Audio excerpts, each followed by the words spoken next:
देखिए, जननायक शारदानंद अंचल जी की 16वीं पुण्यतिथि पे मैं उनको श्रद्धासुमन अर्पित करता हूँ। मेरे अंदर उनके प्रति बहुत आस्था है। जितना भी अपने शब्दों से बयां करूँ वो कम है।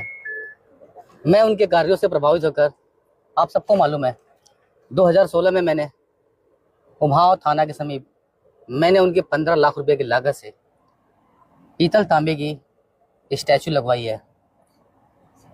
एक अच्छे कार्य करने वाले व्यक्ति को हमेशा याद करना चाहिए, क्योंकि उसके बताए हुए रास्ते जो है हमेशा सफलता की तरफ ले जाती है। अंचल जी ने इस बेलथरा रोड के लिए बहुत सारा काम किया है। हमारे साथ हमारे राजनीतिक गुरु आदरणीय शमशाद बासपारी अंकल साहब हैं, जो मेरे हर रास्तों को सही दिशा में ले जाने का प्रयास करते हैं, बताते भी हैं कि गलत रास्तों पर ले जाना चाहिए। इन्होंने 30 साल अपनी पूरी जो 30 लगभग 40 साल समय इन्होंने शारदानंद अंचल जी के साथ दिया है। तो हम हर साल उनको 2 मई के दिन याद करते हैं।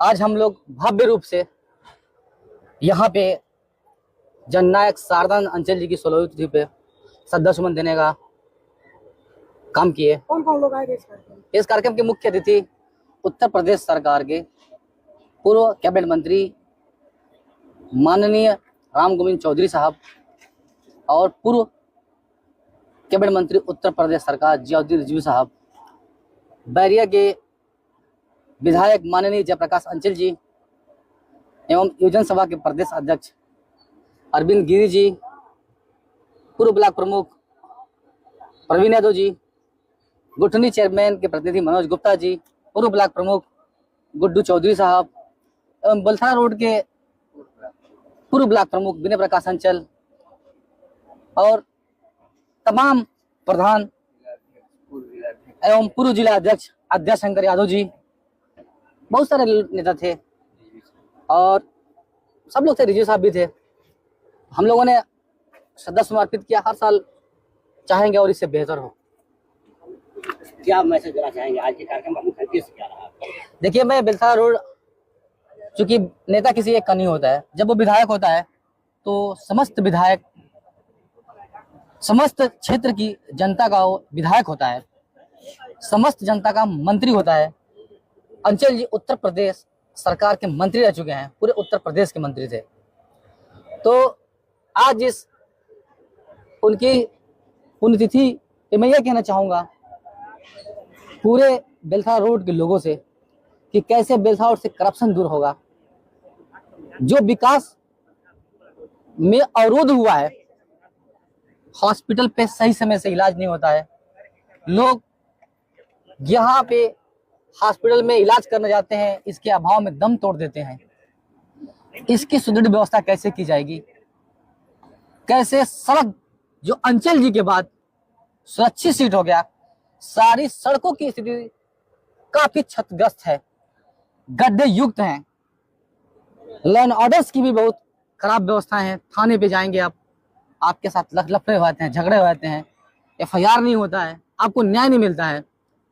हम इस पुण्यतिथि के माध्यम से और आपके चैनल के माध्यम से कहना चाहूँगा कि हम आज उनके पुण्यतिथि पे शपथ लें कि हम इस चीज को बदलाव करते हुए न्याय दिलाएंगे। और 2 मई जननायक शारदानंद अंचल जी की पुण्यतिथि पे मैं शपथ लेता हूं कि अभी मैंने कहा था कि जब मुझे मौका मिलेगा वाकई में बेईमानी नहीं करूंगा, और विधायक निधि जो विधायक को मिलता है उस पैसे से अगर 1 भी रुपया कमीशन ले लिया तो आप सच में मुझे जूते का माला पहनाइएगा। देखा जाए कि विगत वर्षों से आप समाजवादी पार्टी में लगे हुए हैं टिकट के लिए, यदि 2027 में पुनः नहीं मिलता है टिकट तो फिर क्या करेंगे? टिकट नहीं मिलेगा ऐसा नहीं लगता है मुझे। हमें लगता है कि इस बार 100 नंबर लाने वाले कैंडिडेट को इस कंस्टिट्यूंसी में उतारा जाएगा। और रही बात PDA की और जातियों का, तो सच कहता हूं हमारी जातियों की भी जरूरत है कि नहीं वोट को। विधानसभा बैरिया में 20,000 हमारी जातियों का वोट है। हर जगह 7,000, 8,000, 10,000 वोट है, उसको जरूरत है कि नहीं? तो इस बात का ख्याल रखते हुए हमारी पार्टी राजेश पासवान को विधानसभा बेलथरा रोड से प्रत्याशी बनाने का जरूर काम करेगी। क्या पीछे इसका आकलन नहीं था क्या समाजवादी पार्टी को? ये मैं नहीं कह सकता आकलन है कि नहीं, इसलिए कि मैं सच में समाजवादी हूं और सच में मैं इस उत्तर प्रदेश में राष्ट्रीय अध्यक्ष अखिलेश यादव जी को मुख्यमंत्री बनाना चाहता हूं। जब कोई व्यक्ति मुख्यमंत्री या किसी को ऊंचाई पे पहुंचाना चाहता हो तो उसकी शिद्दत की बात होती है, फिर वहां लेफ्ट राइट नहीं होता है, सिर्फ टारगेट होता है। अब इस कार्यक्रम में सभी दिग्गज नेता जितने भी बलिया से लगाव रखने वाले, खासकर प्रदेश में बड़े दिग्गज नेता रहे हैं, रामगोविंद चौधरी जी, जियाउद्दीन रिजवी जी जैसे दिग्गज नेता है, युवजन सभा के प्रदेश अध्यक्ष भी हैं और लगभग जनपद के सारे बड़े नेता कार्यक्रम में शिरकत किए। लेकिन अपने भाषण में आप काफी भावुक नजर आए, क्या कारण रहा कि आपको इतना ज्यादा एनर्जी लगाना पड़ा, झकझोर दिया आपने?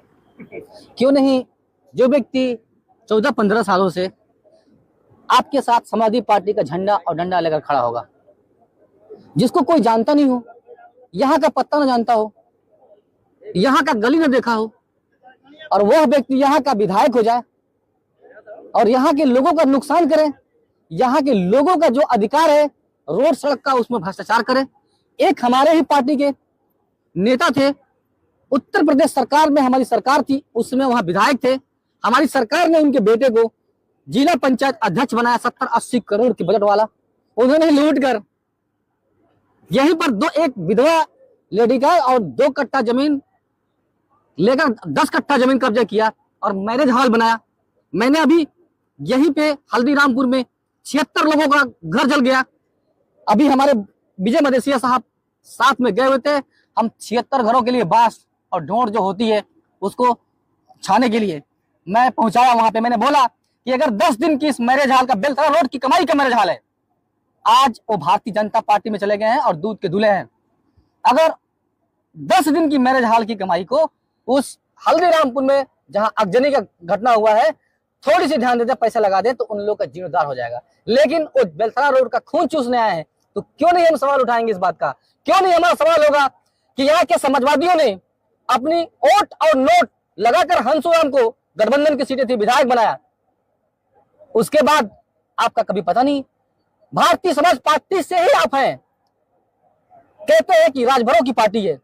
शर्म आनी चाहिए हंसुराम साहब को, मैं आपके चैनल के माध्यम से कह रहा हूं। क्यों नहीं, जिनके नाम पे आप विधायक हुए हैं, काश कुछ थोड़ी सी अपनी तनख्वाह की पैसे लगा के उनका जीर्णोद्धार कर देते, लेकिन नहीं करेंगे, इसलिए कि आप जानते हैं कि मैं अब विधायक नहीं बन पाऊंगा। शर्त है क्या, कितने लूंगा और कितने दूंगा?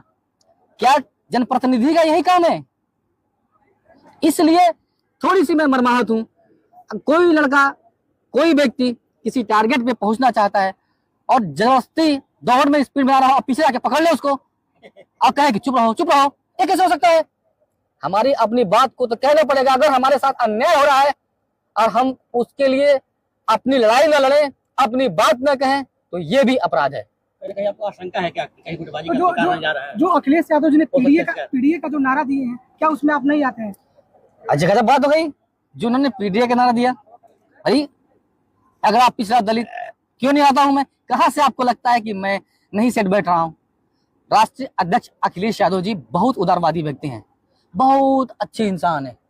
लीडर ऊपर नीचे हो सकता है, लेकिन वो संत आदमी है, दिल में कुछ भी खराब नहीं है। माननीय राष्ट्रीय अध्यक्ष अखिलेश यादव जी।